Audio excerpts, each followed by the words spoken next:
Form.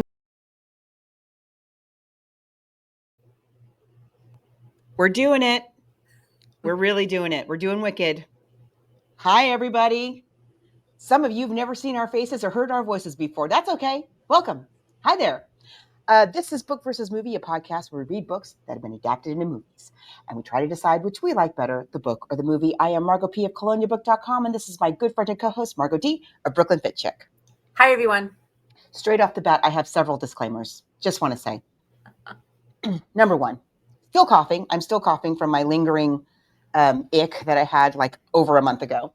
So I might go off camera or, forgive me if I inadvertently cough. Number two,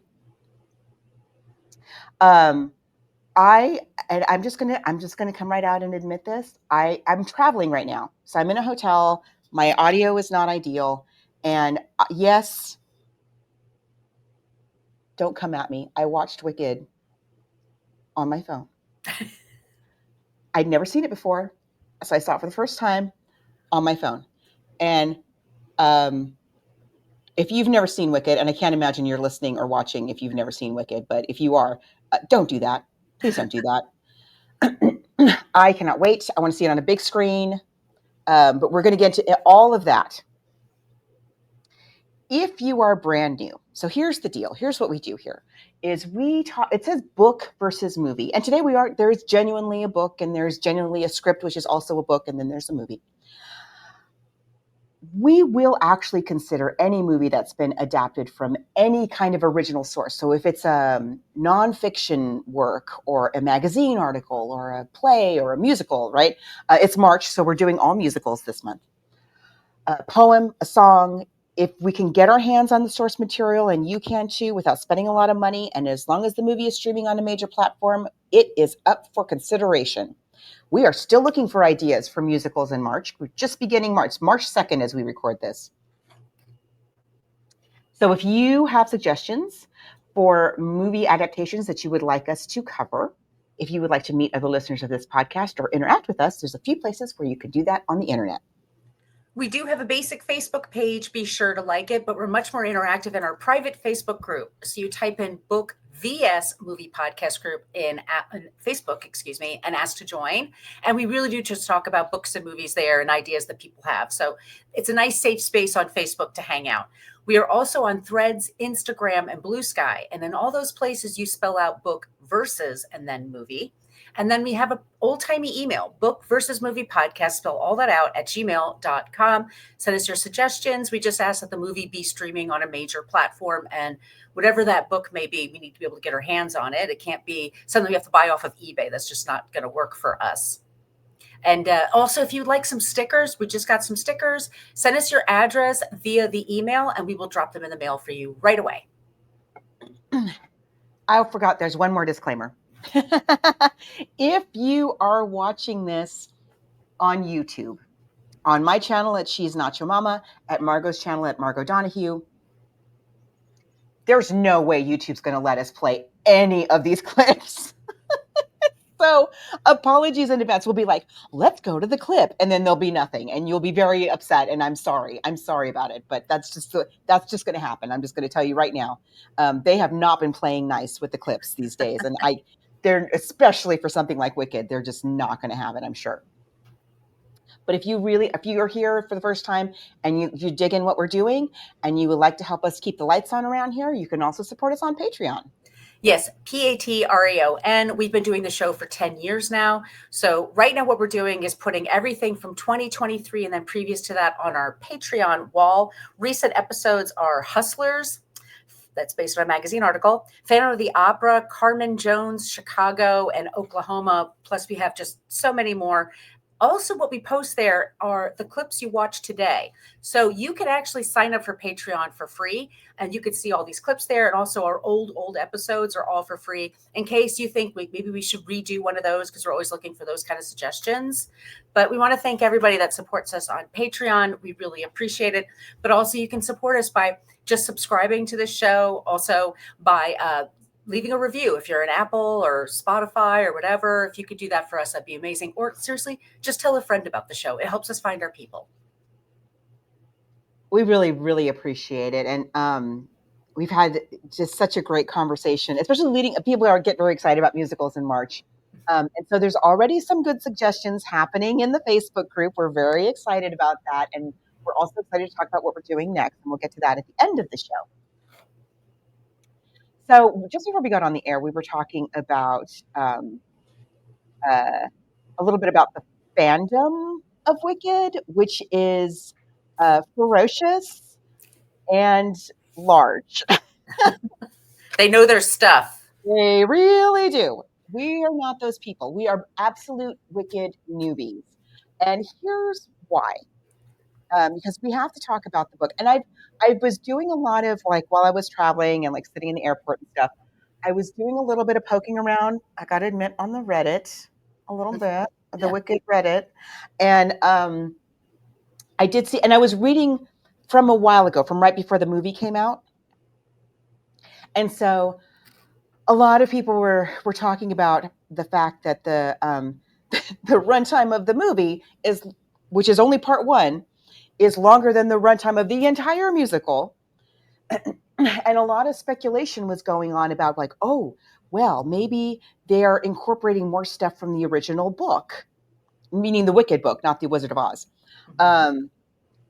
And then there was even conversations like, oh, there's a book. I didn't realize that this was based on, so some people didn't know that it was based on a book called Wicked, and they thought it was just based on the Wizard of Oz. So yes, there is a book. There is an original book. We're going to talk a little bit about it. What's his name? Maguire or something. Yes. Gregory Maguire. And the book is called Wicked, The Life and Times of the Wicked Witch of the West. It came out in 1995. Mm-hmm. Margo and I both read it when it came out. And it wasn't my thing. It was not my bag. And it's fine. It's not that it's not a bad book, and it's not poorly written or anything like that. Especially back then, this is a long time ago now. Just wasn't my thing, 30 years ago. 30 years ago, I love The Wizard of Oz. And The Wizard of Oz, if you've never read the original Wizard of Oz, highly recommend. The Wizard of Oz, by the way, has some super dark stuff in it. Let's be clear. Absolutely. Very dark and violent, super, very like heavy themes that are in there that are very much glossed over in the Judy Garland and this version. So the Wicked book, if you've never read it, the Wicked book by Maguire, takes that and goes even darker. It gives us an even darker prequel, a la Star Wars Part 1, 2, 3. Mm-hmm. And yeah, it was just not my thing. It was just, I read it and I was like, eh. So then when the Wicked musical came out, what year was that the musical came 2004. That's when it was on Broadway. I mean, it was workshop for a couple of years, and you're in San Francisco. It was in SF for a long time. I was there building the show. Like, I remember that. Yeah. Yeah. And anyway, I heard there was a musical about that book, and I was like, yeah, I'm not going to go see that. I don't care about that. And so I dismissed Wicked the musical. And I even when the film came out, I was like, oh, that's great. People like it. And yes, even though I saw it on my phone and I'm not a fair judge and I've never seen it on stage, I was very wrong. So we'll get to that. But let's talk a little bit about the original book, just so people have a little bit of a baseline to work from here. Well, let's just talk a bit about our author is Gregory Maguire. He's from Albany, New York. He was born 1954. He went to the university at Albany, Simmons University, Tufts University, where he got his PhD. He is a prolific writer. I was looking at the Wicked series is a series of 4 books. And then that's the Wicked Years, and there's Another Day, and then there's Elphie, which is another one. But he's also written a couple of dozen children's books. He's written some books for adults, short stories. This book was very, very popular, but he lives in Massachusetts with his husband and his 3 kids. This book was, like we said, very, very popular. You and I had a very tough time reading it because I have a tough time with fantasy in general. Unless I see the movie first, sometimes I can't read the book because I just can't picture things very well. But this book was very, very popular. And the thing was, is when they were turning this, the movie rights were sold right away. And the movie was going to be done several different ways, starting way back in the early 2000s before it even was theater. And then he sold the rights for theater. And then we have Winnie Holzman, who created My So-Called Life, by the way. That was her show. She's the writer for this piece. They decided to take different aspects, to make this into the musical that we know now. But the thing was, is that they could refer to The Wizard of Oz, the book, because that was in public domain, because it came out in 1860s, I believe, or it's set there anyway. Yeah, remember when we covered The Wizard of Oz, Right. and We just re-released it recently, so you should be able to easily find it. Yeah, it's kind of generally acknowledged that the Tin Man is a metaphor for some of these veterans that were returning from the Civil War and amputees. Right. So it's right post American Civil War. Mm-hmm. And so he wanted to use those aspects of it, but also Warner Brothers had to give the okay to do anything from the movie, the 1939 movie. So we talked about this when we talked about in that episode. In the book, it's silver slippers, because that was actually the big currency for the time. But when they made the movie, because it was Technicolor, they're like, well, we're not going to do silver. That's boring. Let's get ruby slippers. And so they own the ruby slippers. So there's certain things that are in the movie they couldn't use in the play. But now that they're doing a movie based on the musical, they were allowed to put some things in. So that's what's been a bit different. But I was actually really interested in sort of the journey of this movie. And a lot of actresses were attached. I mean, a lot of people, Selma Hayek wanted to do there was going to be a TV series of Wicked, Right, and it wasn't going to be musical at all, which I still think they can do. I kind of do too. Absolutely. I thought that as well. Yep. Yeah. But like Nicole Kidman's been a part of it. I mean, there's so many people that have been a part of this, but in just to break it down, kind of like the brass tacks, it does get picked up to be a Broadway musical in the early 2000s. And then they created the show basically in San Francisco. It was written before that, but then, with tryouts, they try out a show. And the whole thing is that the audience knows, like, this is the thing in motion. Not everything's going to be here. They're trying on Broadway. out on Broadway. Right. Yeah. So they always they decide, oh, we'll move the song here and put it there, or we'll take this joke out, or we'll put this in. And so San Francisco really has, they still write about Wicked all the time in San Francisco, because it's so a part of the culture there. Yeah. I just want to get back to the book for a quick second. Mm-hmm. Excuse me. Just to give you an idea of how different the book is from the musical, if you've never read the book and you love this musical. So the beginning, and if you've seen the film, there is some stuff from the book that's incorporated in the film. And I think it's mainly all the scenes of Elphaba's early childhood. Mm-hmm. Because in the musical, and we also read the script, by the way, we should say. Yes. In the musical, it kind of just briefly mentions, like, quick, here's her backstory. And she's green, and here she is.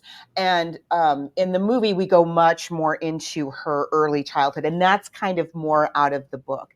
But the whole thing about, well, in the book, she's just enrolled as a student in Shiz University. And that's just like the first part of the book.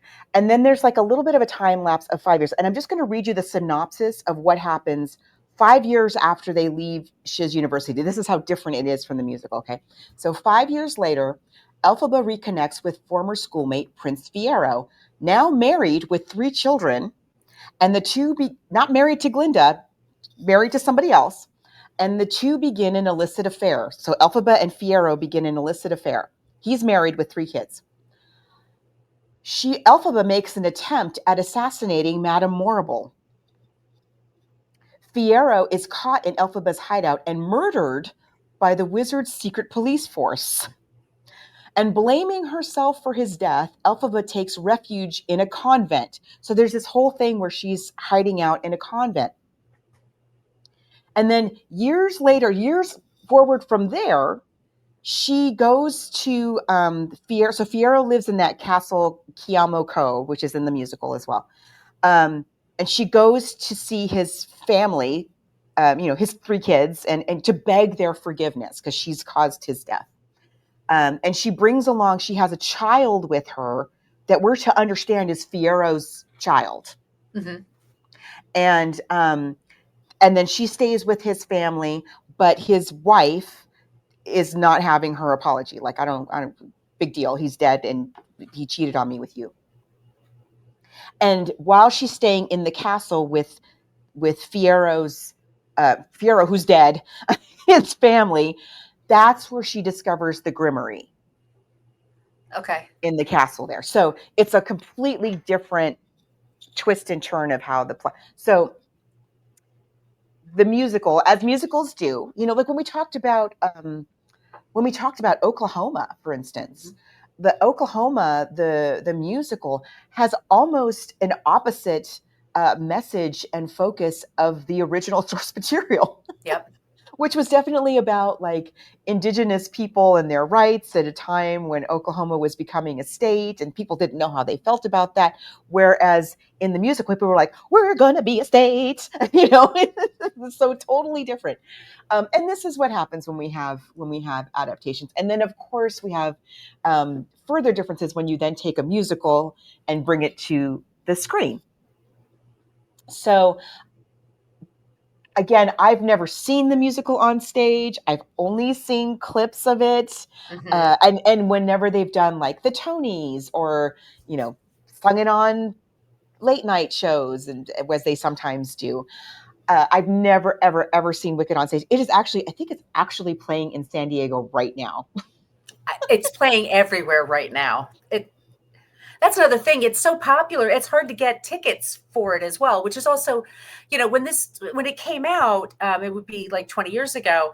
I finally had my own apartment that I could afford, but I could only afford me. I like doing stuff like going to see a Broadway show was kind of out of my budget, but also it was just very, very popular. I knew people who worked on it, and I know people I have a friend that would fly in once a year from Atlanta to see it every year for It's one of those. It's one of those. Like, she got so much out of it. And I can see why now. I mean, I just think there's so many interesting messages and there's so many interesting ideas. I mean, I think also in the play, the animals are played by human actors wearing animal kind of makeup, whereas in the movie, they actually do have the animals talking, and it's brilliant.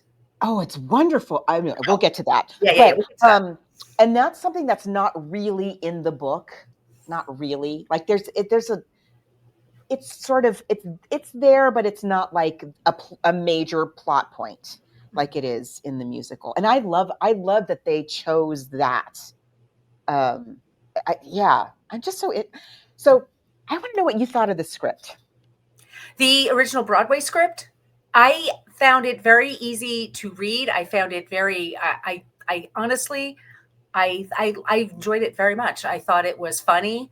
I love the way it just sort of lands with like Glinda showing up and just doing her thing. I mean, it sort of drops you in the middle of it. I don't know how long this musical is. People say it's kind of long. I looked it up. It's like 2:15, 2:30. Which is about about 2.5 hours, a little shorter than this movie is, okay? Right. I agree. I thought the script was very funny. Very funny.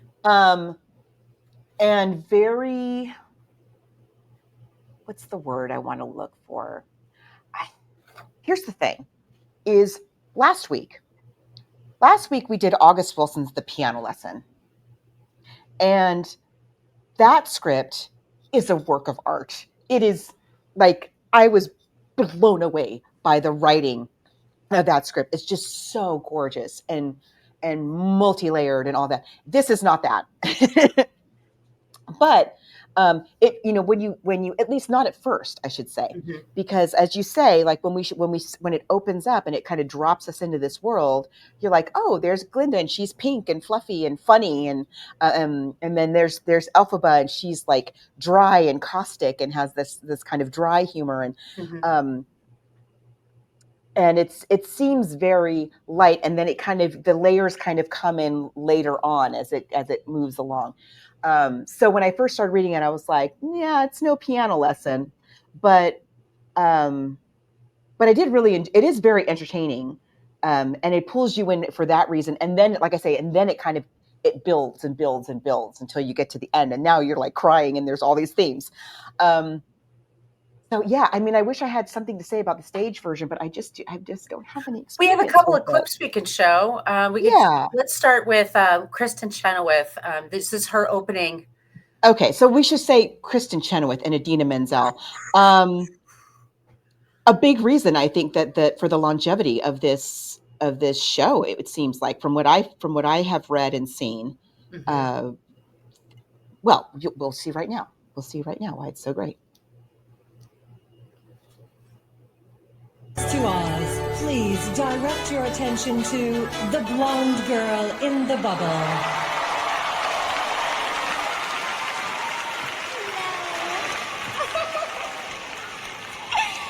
It's good to see me, isn't it?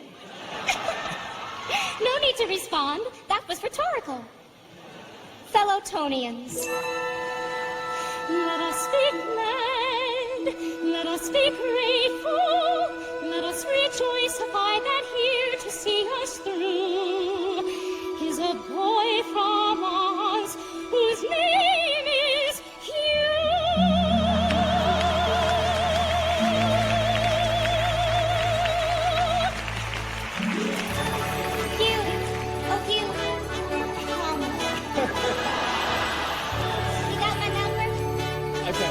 It's Glinda from Wicked. Kristen Chenoweth, everybody.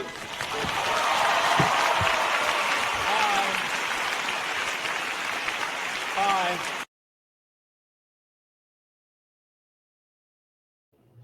Okay.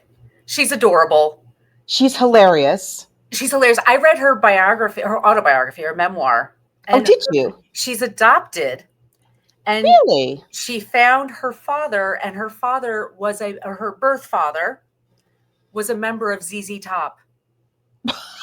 That's Wow. where she gets her musical ability. Because, and I forget which member, I'm so sorry, I'm sure I could look that up quickly, but when she met him, he started saying, do an A minor, do this key, do that key, and she could do them perfectly, and then he did it.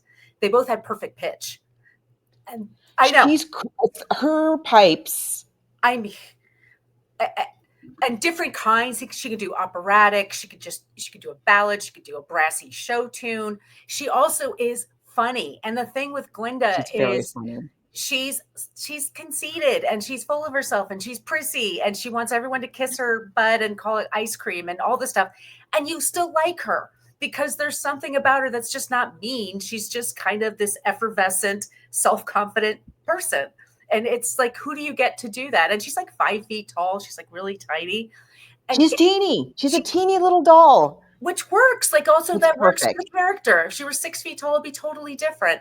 But she's like, it's just anchors it like right away. Like that's how she shows up in the show. And it immediately you're like, okay, where are we going now? You take me wherever you want to go. And it is spectacular. It is wonderful. And I can see why they loved it so much.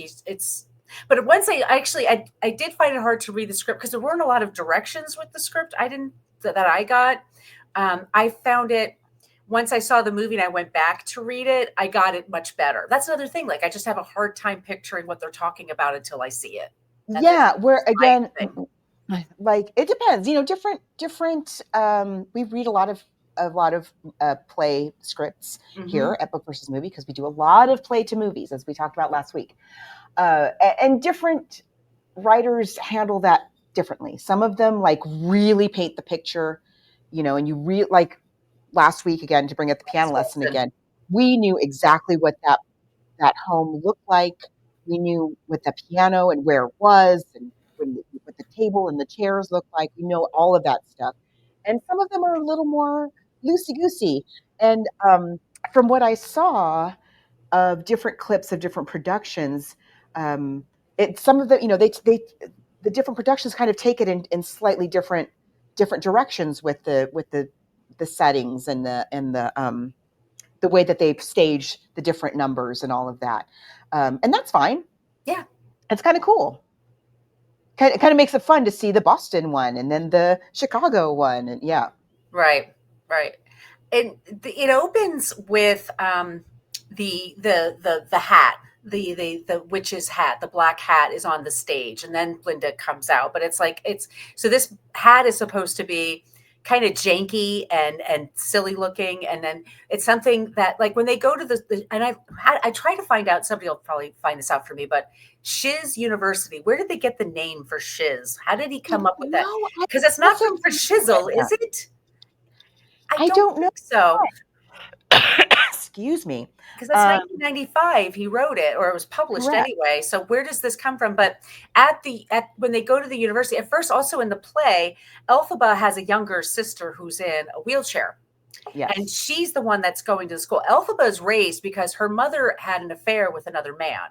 And then that's why Elphaba is green versus her sister, who's not.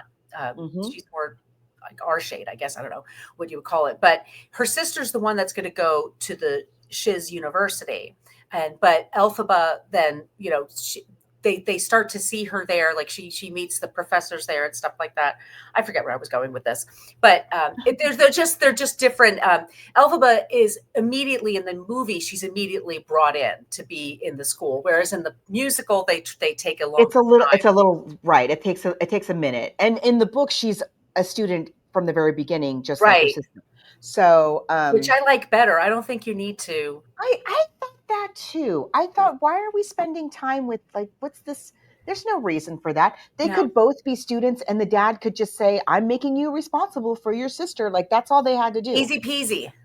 Yeah, I agree. I felt like that was not a necessary, not necessary to show her powers.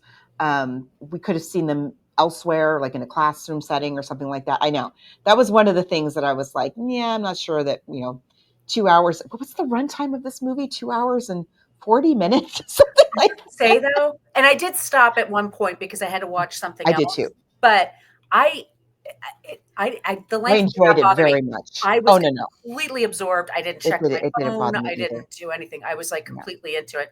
But the story is that they go to this university and they're discovering their powers. And Glinda's like very spoiled. She has her own suite at the school, and everybody adores her, and she like loves it. And then she and Elphaba then become roommates, and then they become friends, and then they're going to combine their powers to whatever they want to do.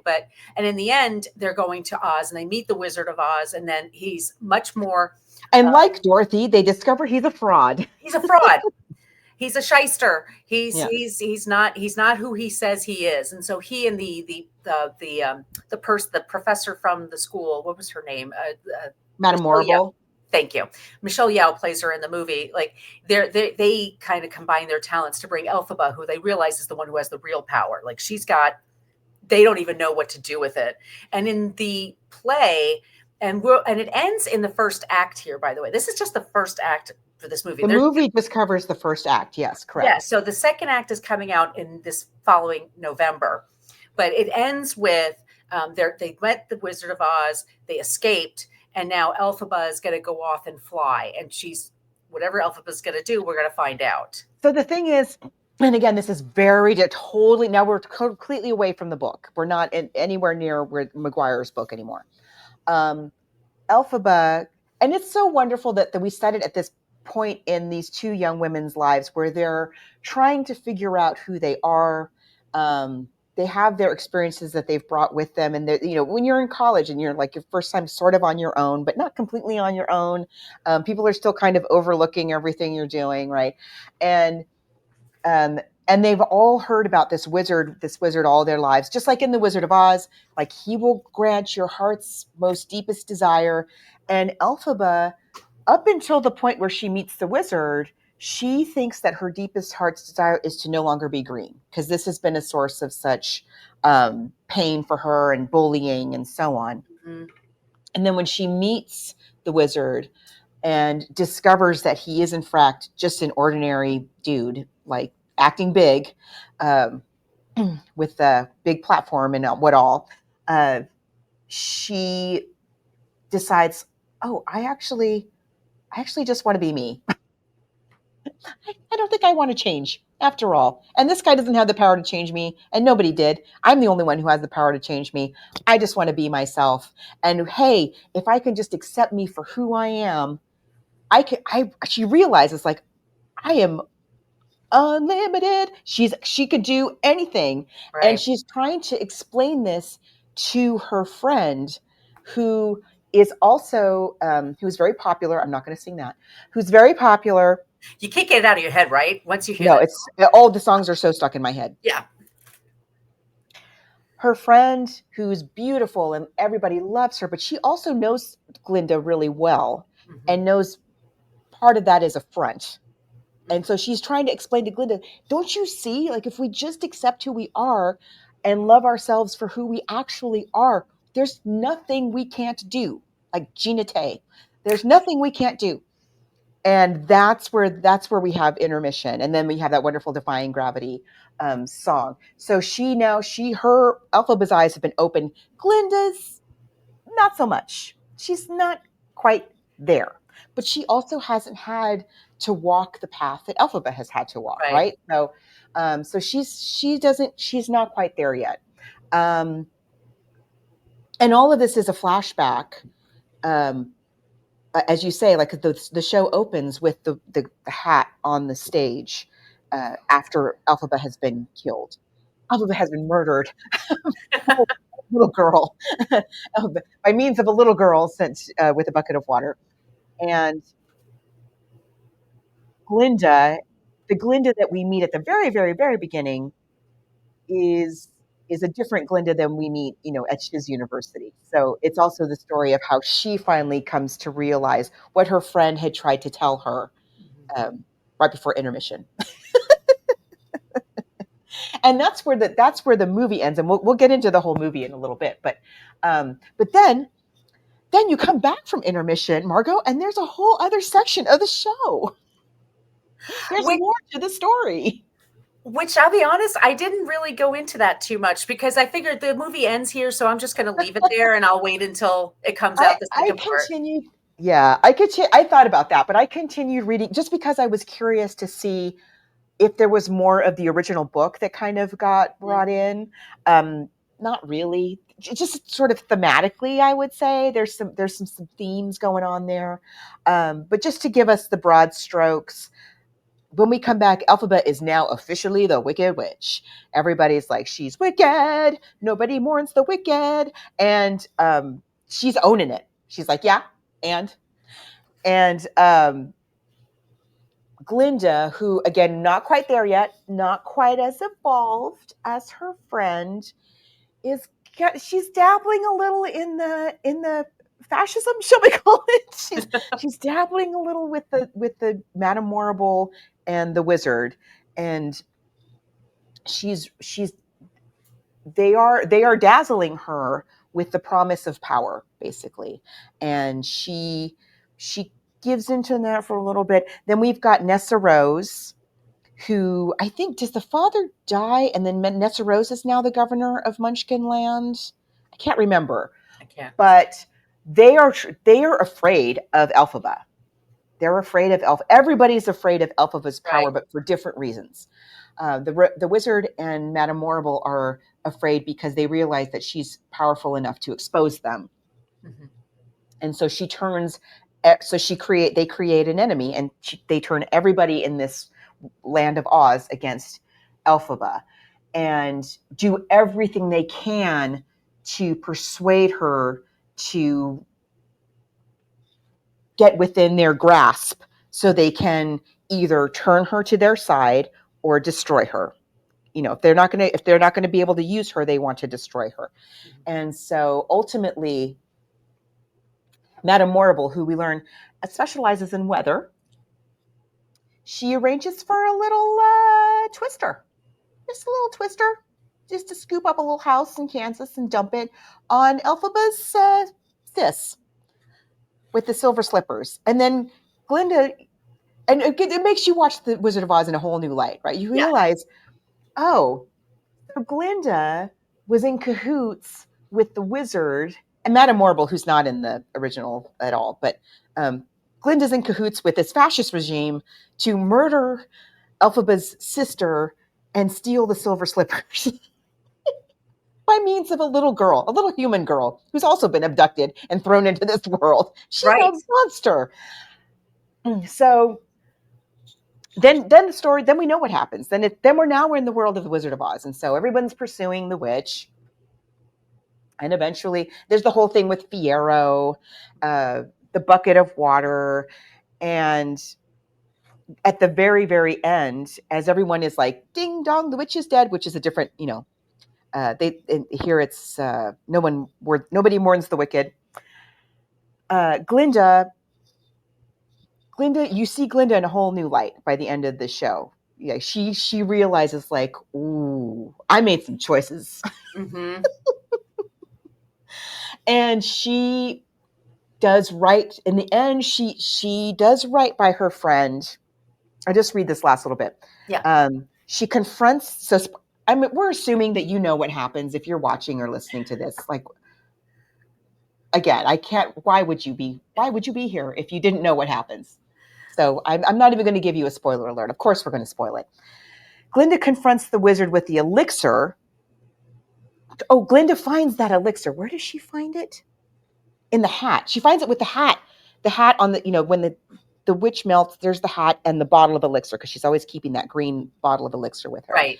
And so Glinda sees the bottle of green stuff and is like, this belongs to the wizard. She recognizes it and she goes back like, hey, dude, what's up with this green stuff?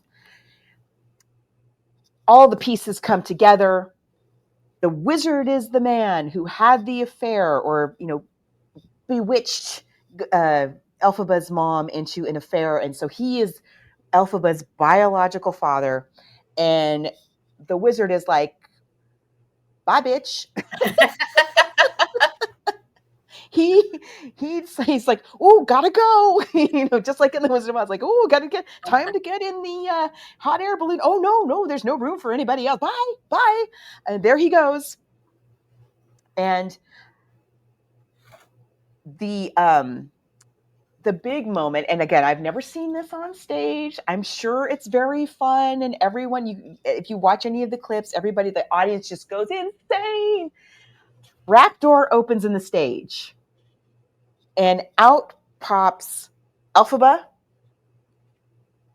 and Fiyero shows up, and he's like, oh, Elphaba's dead, and the trapdoor opens. Elphaba pops out. She's like, no, I'm not.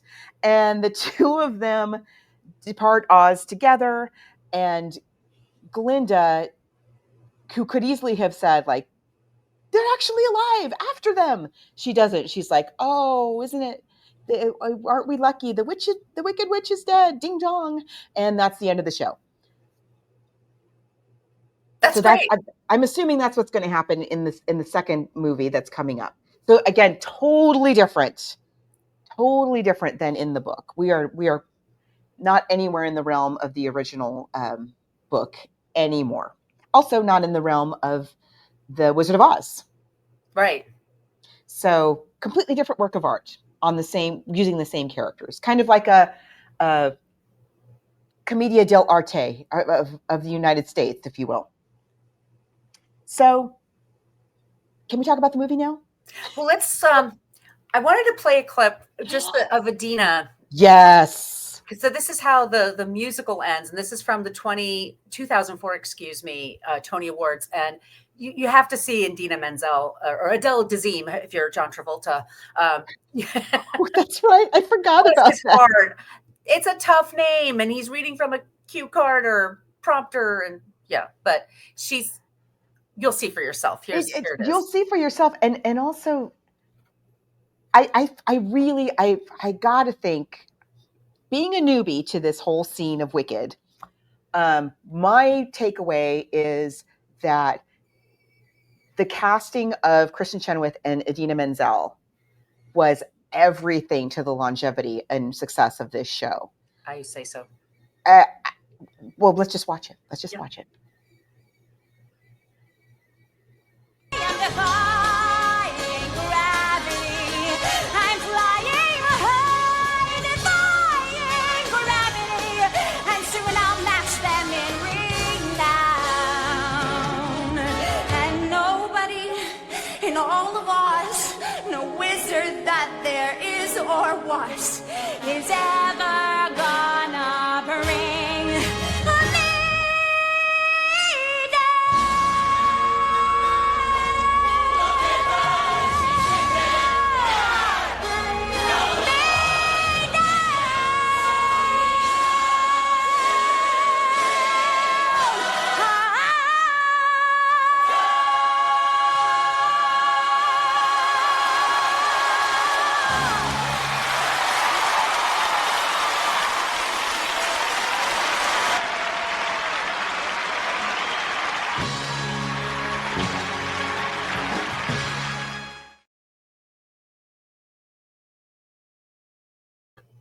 I believe that was her husband, Taye Diggs. I I think think so. they were married at the time. Goosebumps. And You know, she was in oh, go ahead. Rent. We talked about Rent last year. She was in that as well.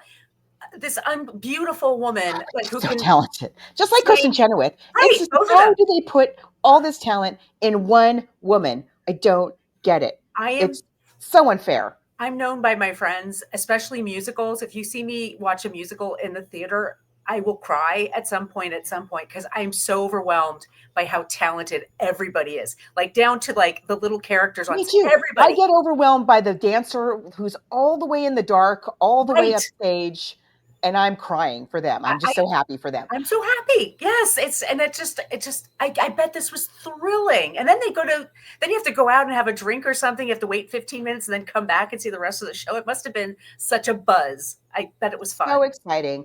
Everybody always says that is just the peak of the show. That number, Defying Gravity, is just the peak of the show. Some people even are like, why even come back after intermission? But it didn't occur to me until just now, because I've seen this number multiple times by multiple performers, and of course in the movie. And we'll talk about that in a minute. Oof. But whoa, to me, the staging and the arrangement of that number is very much. Oh gosh, hold on. Give me a second. What is your name? What is your name? Oh, yes, I remember. Okay, hold on.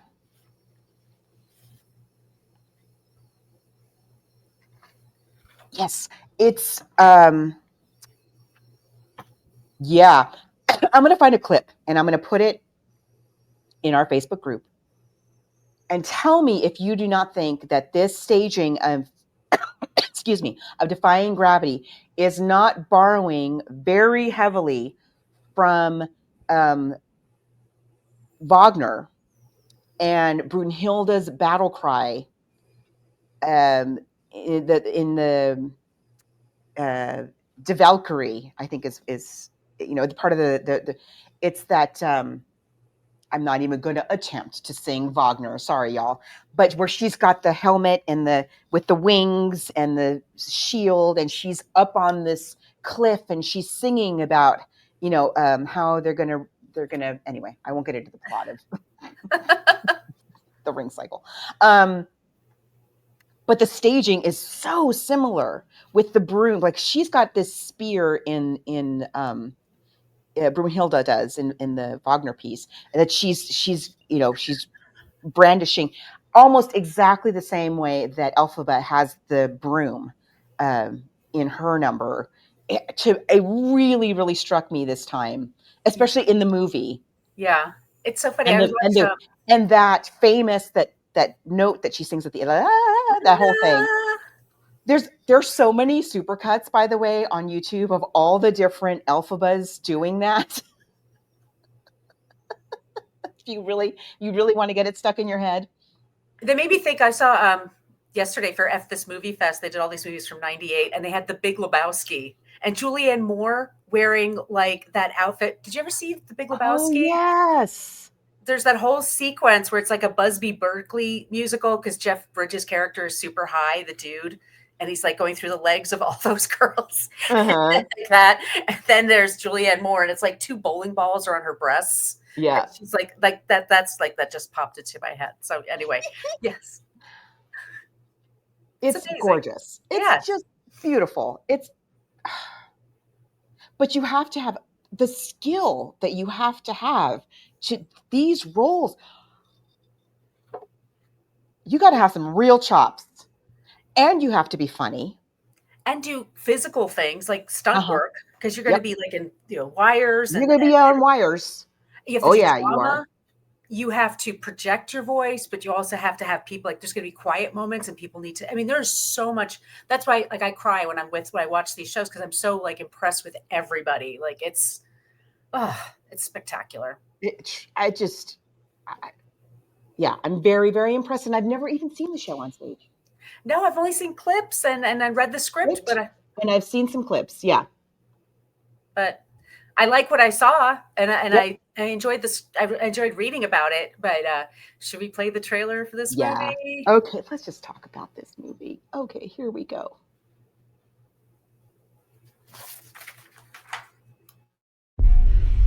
Fellow Ozians, the Wicked Witch of the West is dead.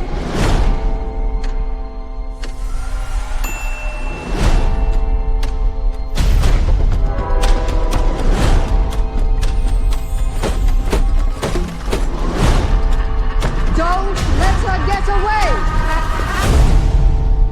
Let me tell you the whole story. Our paths did cross. She had her secrets. Absolutely remarkable.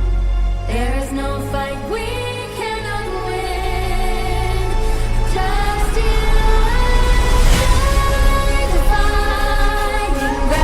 Why is it you're always causing some sort of commotion? I don't cause commotions, I am one. Some of us are just different. Listen to me. You can do anything.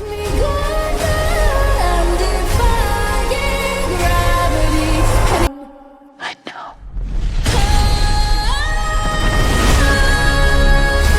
All aboard the Emerald City!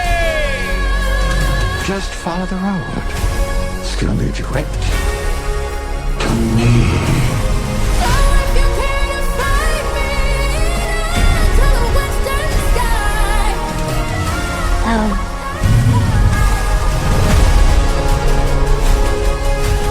The best way to bring folks together is to give them a real good enemy. Don't be afraid.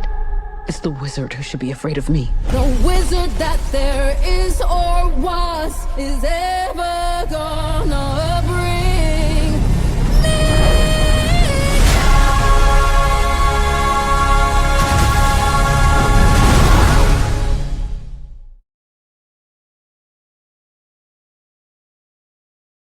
I'm already They're verklempt. perfect. They're perfect. I'm already a little The like end.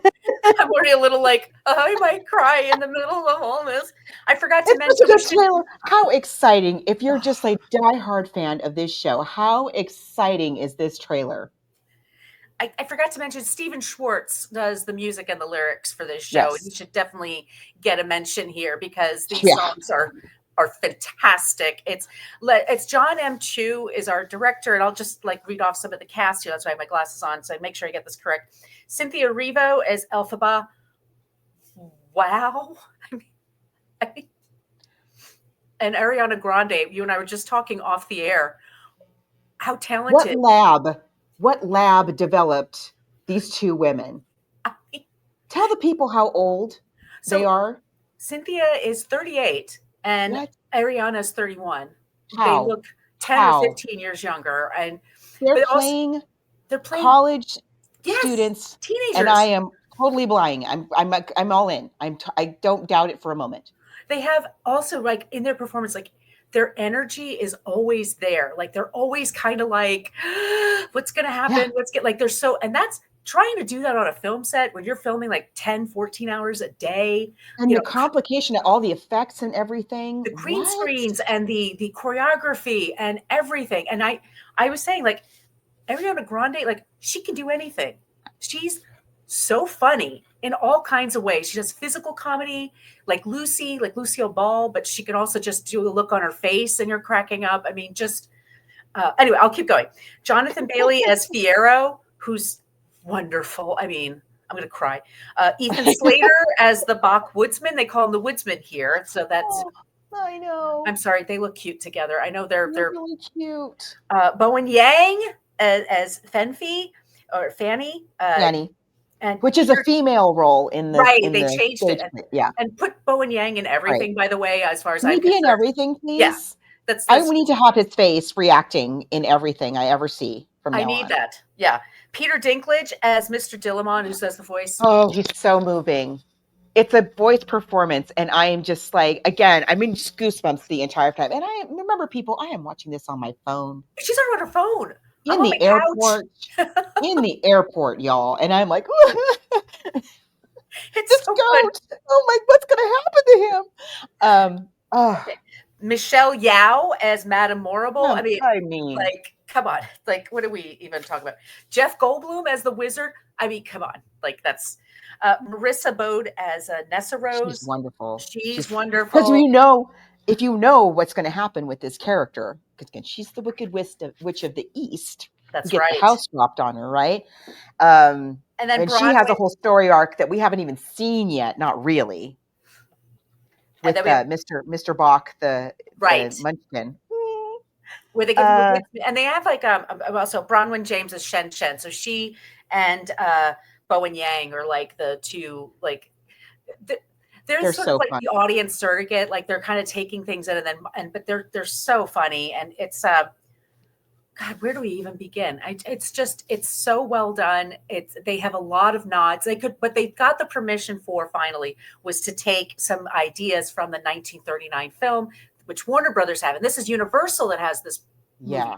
Yeah. So there's a lot of legal, a lot of politics, and making people happy and making sure everyone gets what they want, and they do just a brilliant, beautiful job. And I think that's really. And we talked about this last week with the piano lesson, that when you do an adaptation, ideally, you are taking your source material and you're bringing it to another level that is exploiting, the medium that you're working in, whether it's the stage or the screen. And then, in a way that is kind of building out from your source material, maintaining, if not increasing, the quality of it, and the themes and all of that. In this case, again, we have our original book, which I would say the stage play, although there's a lot of departure to me, because again, the book, it's fine. It's a good book. It's just not my thing. The stage play really kind of takes the main themes of the book and packages them in a way that is amazing for a Broadway musical. Clearly. Now we're going to screen. And where do you go from this stage play? You've got to bring more. What are you bringing in that's more? And I think you couldn't have brought it to the screen without a nod to that movie, without a nod to 1939 Wizard of Oz. It just we would have been like, what are we even doing here? Why am I in a movie theater watching this? So okay, so we're going to weave that in. How? How? There's, for instance, and we didn't even talk about the book of The Wizard of Oz that much. In the book of The Wizard of Oz, the original book that we talked about however many years ago we did, because we've been at this for over 10 years, y'all. Yes, the silver slippers, there's silver slippers in the original book. Another thing about the book that is not in the 1939 movie is that the quote-unquote Emerald City, remember, is white. It's actually white. Right, and they wear green glasses to see the emerald. Right. The wizard proclaims, and it's not always green. I think at other points it was different colors. At this particular point in time, it's being called the Emerald City, and you cannot enter the Emerald City without wearing these green spectacles, so that everything looks green. Everyone is wearing the green spectacles, and it's weird looking. If you look at the illustrations, it's really strange looking. Mm-hmm. So they did away with that, which I totally agree with, for the 1939 movie, because it's Technicolor, and why not just make everything green? Because that's so much fun. Yeah, it's great. And we kept that. We kept that whole thing about the green, and also there's the green, and then the fact that Elphaba is green. So that is also very important and significant. She does not put it together right away, but anyway, you have to have some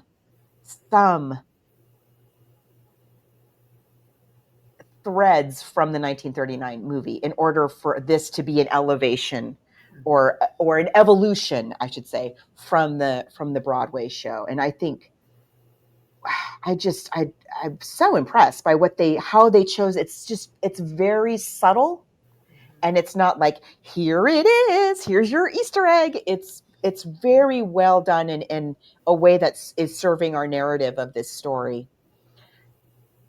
And also incorporating some of those elements from the book that aren't in the musical, like we said, some of those scenes of Elphaba's childhood in particular, and the stuff with her parents. Mm-hmm. I loved that stuff, by the way. First... Little Elphaba, how adorable is that child? I just want to scoop her up. And it's because her mother had an affair with what turns out to be the wizard, but she had a fling, and that's how and so the father knows this, of course, and so treats her like she's takes it out on her, which is like adds to her anger, which I get it. Like you're Can we just talk about what a bad father he is? He's terrible. He takes out his resentment towards his dead wife on his child, and also spoils his other child. Absolutely rotten. Failure. Yes. Which is why in the play, in the musical on stage, she comes in and she's actually just escorting her sister and just going to help her get settled. Then she's supposed to leave. But in the movie, they wisely just had them both enter at the same time. Yeah. It makes much more sense. The dad, it's a movie about bad dads. It's a story. It's about bad dads. Poor Elphaba has 2 bad dads. And yet she manages to overcome it. Yay, Elphaba. It's so good. They really took their time to make sure that I haven't heard anybody who says that they're a big fan of the Broadway show have anything bad to say about this movie. No, and it's also, you don't need to see, honest to God, you don't need to see the show to enjoy this movie. No. If you think that's going to be a barrier, it's not. You're going to totally understand what's happening. They make that nice trick of like making it accessible for people who haven't, but it also makes you curious about, well, what really did happen in that. Really I need to see that. Yeah. Yeah, they did a super good job about that. I felt like, I could totally see how if I were a super, super, super fan of this musical, and I've gone and I've seen it on stage, a zillion times, and I've traveled all over the country to see it, all the different productions, I would still super enjoy all of the thought and detail that goes into just the university, let alone Emerald City, Elphaba's, the governor's mansion of Munchkinland, the costumes. The costumes are incredible. Especially Elphaba, those black, that coat that she has. The boots. when the little Elphaba in her little boots, I'm dying. Yeah. I can't stand it. I cannot stand. Like when I saw those little boots, I was a mess. Like, oh no. So, just really considered every frame, the composition. Like you can pause this movie anywhere, and you have like a perfect cell, a perfectly framed, composed scene that you're looking at the beginning with the effigy that's being burned. You can't have flames on a Broadway stage, not at that degree. You can have like a little bit of a little flash, right, but not a giant burning effigy 3 stories high of one of your main characters. You can't do that, but you can do it in this movie, and it's spectacular. It's very impressive, and again, it's foreshadowing of what we're going to see at the very end of this movie.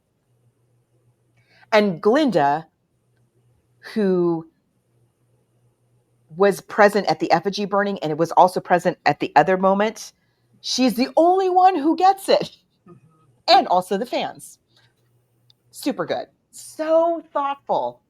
Everything is so thought smart out. And there's a lot of extra stuff. So again, a lot of speculation about why is it so long? It's long. It is, y'all. It's long. And if you need to take a break, and you're just, it's fine. It's fine. But I do really want to see this on the big screen. I really do want to go. I have a friend who already was like, we're going to go see this.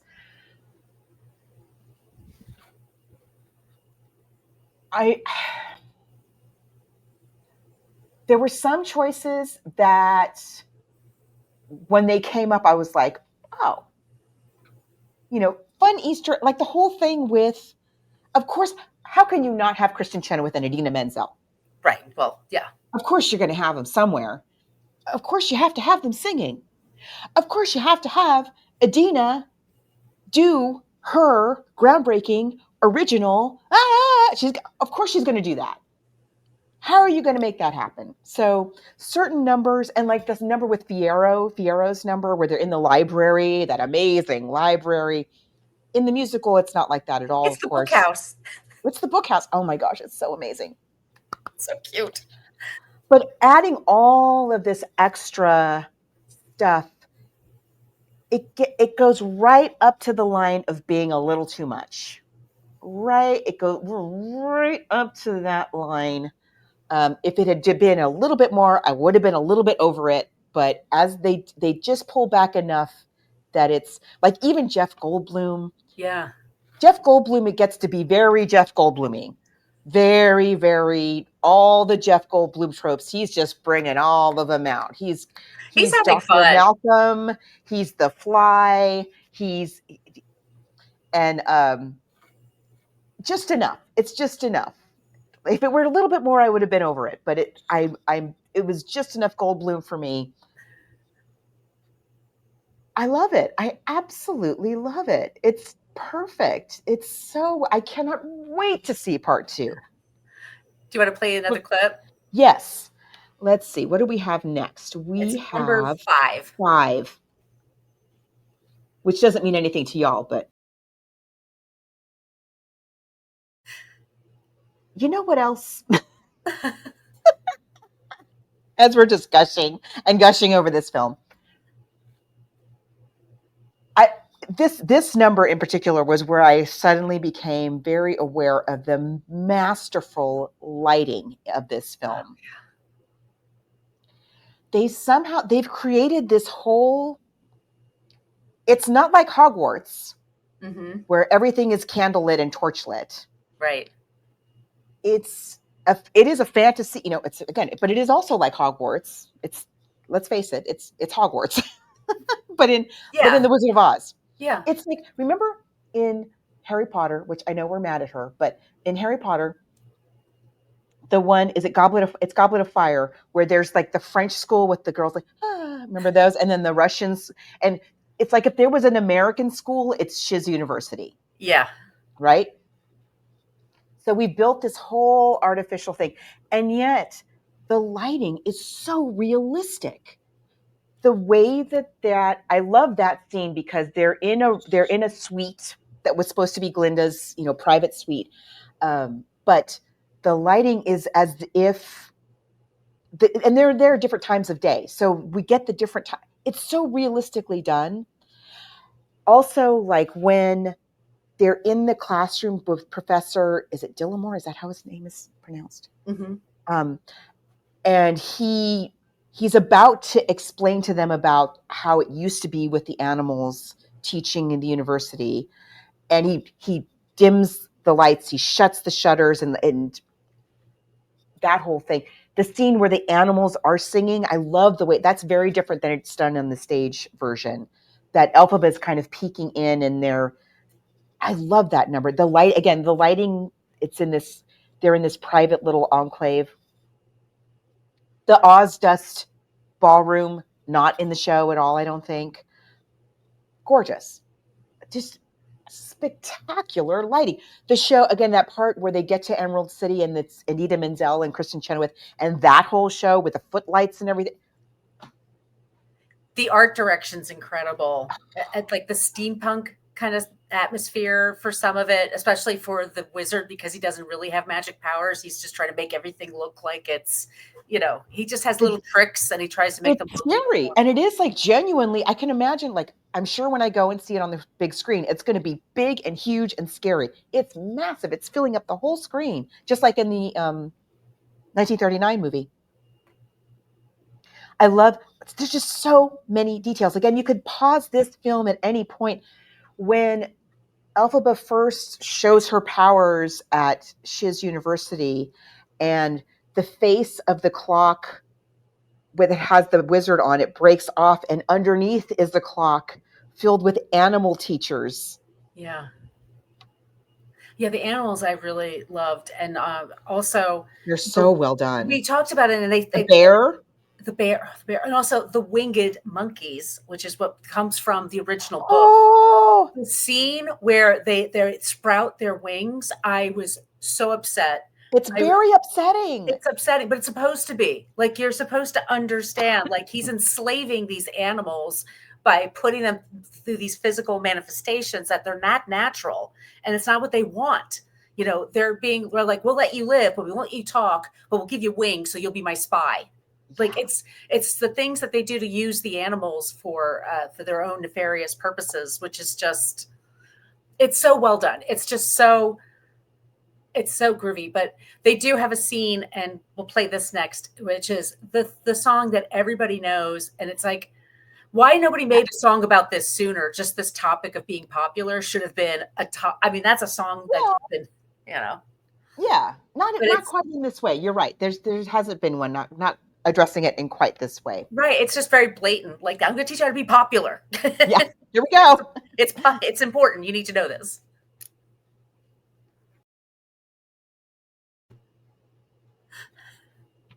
This was the one. Okay. It's super good. They did it as well as they could possibly do it. I still like Kristen Chenoweth better. I still think in this number, I just mean this number. I think she's so funny. She's very chirpy. Very chirpy, yes, in a way that I think she's just good at doing that chirpiness. She's very good at it.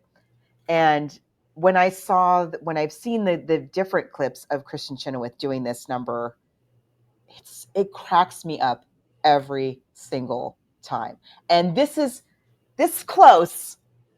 I still kind of like Kristen Chenoweth a little better, I have to say. And I've never seen the show on stage, but yeah. Well, you've seen that. I've seen that performance of that song like many, many times. But it's so like, everybody wants to be accepted. No one wants to be an outcast. No one. I mean, it's something like anybody can understand. Like, and also wanting to help someone who feels that way. It's very universal. I love this movie. Especially at the very end, and we'll play the clip at the end. But when she manifests into this point where she gets this broom, by the time she gets that broom, and she's now got the power, it's the art direction. The special effects, the CGI, everything is so well done that it's just so gorgeous. I can't recommend it enough. It's just beautiful. I really buy the development of their friendship. They really have amazing chemistry. Their voices sound so beautiful together. That's another thing about, because again, Chenoweth and Menzel, those two voices together were so beautiful.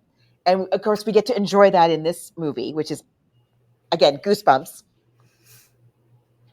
And that first, I forget exactly the first time where we hear their two voices harmonizing with each other in this movie, Elphaba and Grande. It is just magical. Their two voices and their speaking voices as well are so interesting together in these scenes. I love it. If either one of them, tonight is the Oscars for 2025, the day that we're recording this. If either one of them wins, I'll be thrilled because they're that good. Seriously. And this is only part one. This is just part one. It's only part one. Yeah. I mean, they leave you like, and honestly, I was like, oh, well, I could keep going. Let's just keep the movie going. I was kind of like, still like, okay, it could be 4 hours. I mean, I had taken a break in between because I had to get on the plane.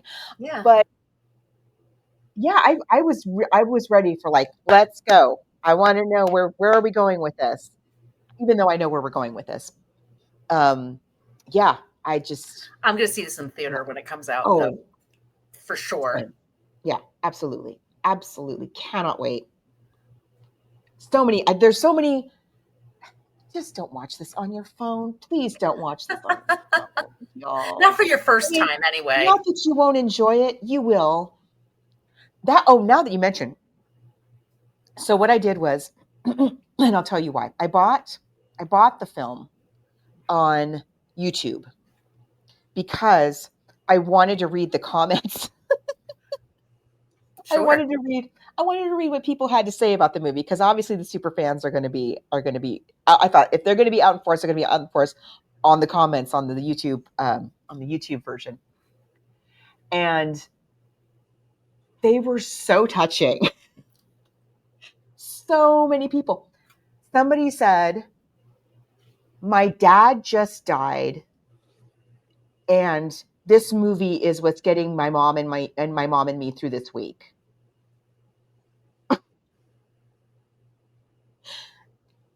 You know, all kinds of people. Like, I was bullied.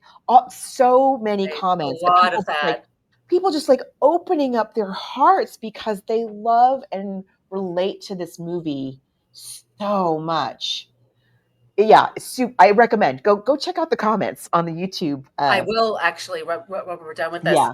Also, it's Elphaba who's the outsider, but also the animals, which is why she's so attached to them. Which is well, I get why when she becomes the Wicked Witch of the West, why she has the monkeys with her, because she feels responsible for them. I'm sure it's the goat. I just love that. I mean, everything.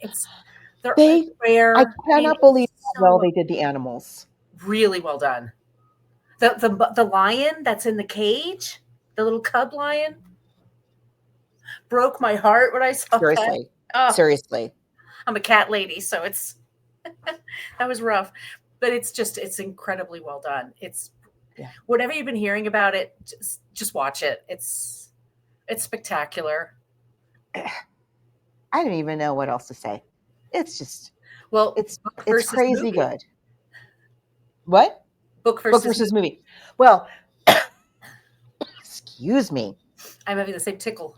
If we're talking about the Broadway show, it's not fair because I haven't seen it. I've only read the script and seen clips, which are excellent, as we've seen. If we're talking about the book, the original book, Wicked, versus the movie, of course, movie. I just think I love the way that the movie versus the original, I'm just going to talk about the movie versus the original book. The movie and the show are so much more about the relationship between these two women, and how through the choices they make, Glinda, the quote unquote popular one, who ends up basically becoming a puppet of the regime of Madame Morrible and the wizard. She also, just like Elphaba, she ends up just as alone as Elphaba does. She's literally in a bubble. Right. Right? And so by the time we get to the end of this, the end of the next part, you will see like okay, you made your choices, and in both choices kind of ended up to you going solo. But which one came out on top? Which one is the happier person? We know. And of course, the whole thing just makes you watch The Wizard of Oz in a completely new light, which is always super fun. Yeah. Yeah, I feel the same way. Yeah, The bubble was gorgeous also, by the way. Oh, it's the art direction, the costumes, the effects are incredible. It's just the performances, the choreography is great. The stunt work is interesting. It's just an A+. Like A+. Whatever they spent, it was money well spent. The selection, and I know they had to put a ton of thought into this. They had the exact right color pink and the exact right color green. And the use of the pink and the green throughout this thing, no notes. Which is very funny. It's very preppy, pink and green. It is, isn't it? Yeah. It's great. It's just wonderful. I cannot wait to see it on a larger screen. Yes.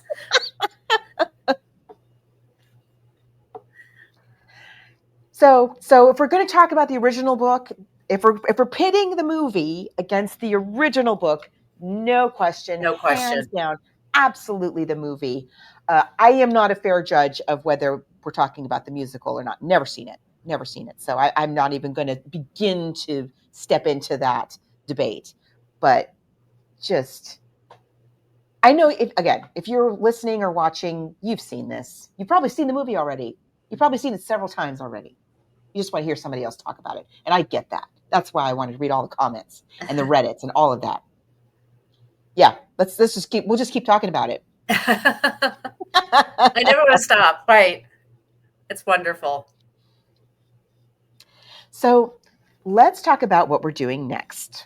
Something we wanted to do is we started doing musicals in March a few years ago. It's a very popular run of shows for us. And one of them we talked about originally, and it wasn't available in print, but now it is Gypsy. So we're going to cover Gypsy, and I guess we'll do the Natalie Wood version. I mean, there's also a Bette Midler. We should also say Gypsy many times, by the way, it's my favorite. If you're new, we love us some Rosalind Russell. We sure do. Okay, we'll talk about it, but people want to poop on Rosalind Russell in this film because of Ethel Merman, who, talk about goosebumps. Oh, have you ever seen Ethel Merman sing Everything's Coming Up Roses? Yes, in Airplane. Which she would do at the drop of a hat. Yeah, on Airplane. That's right. But I've only seen, again, just like with this Wicked, I've only seen the little snippets of performances of her singing that role. Mm-hmm. It's pretty moving. Audra McDonald is starring in the version right now that's on. Oh. And it's like sold out beyond. Like it's really? Yeah, it's the toast I'll of have town. to look for clips of that. I didn't know that. Mm-hmm. Oh. Yeah, she was sick for like a week or two with COVID, and it was like a big deal because people are flying in to see her in this role. Which I would. If I could, I would. Yeah, absolutely. If I could, it's a fantastic story, and I love Natalie Wood too. I think she's the book, gorgeous. y'all. Yeah, it's Gypsy Rose Lee. Well, we'll get into it next week. Yeah. But you will not be sorry to own that book. Just get that book. Yeah. So that's what's coming up. I was just want to say, if you enjoyed Auntie Mame, if you're like a fan of Auntie Mame, you just get Gypsy Rose Lee's books. Just get it. You will love it. Yeah. So we're always looking for suggestions for, the book and the movie. So all those places I mentioned at the top of the show, reach out to us on social media. Our email, once again, is bookversusmoviepodcast@gmail.com. If you'd like some stickers, send us your address. We'll drop them in the mail for you. And Margot, where can they find you? You can find me online at coloniabook.com, and all my social media callouts are at She's Not Your Mama. And where can they find you? You can find me at brooklynfitchick.com. I'm at Brooklyn Fitchick for Threads and Instagram, and I'm at Brooklyn Margot for TikTok and Blue Sky. And also Book versus Movies on Blue Sky as well. And my YouTube is at my name, Margot Donahue. So I have some of these clips there. If they take them out of the show, at least I have some of those clips on their own in my feed. Yeah, there's at least there's that. Sometimes apologies to those of you watching on YouTube. I'm sure it's going to all get cut out. They do it. They automatically take it out. We don't. Yeah, sorry about that. Yeah, because you are missing out. Yeah.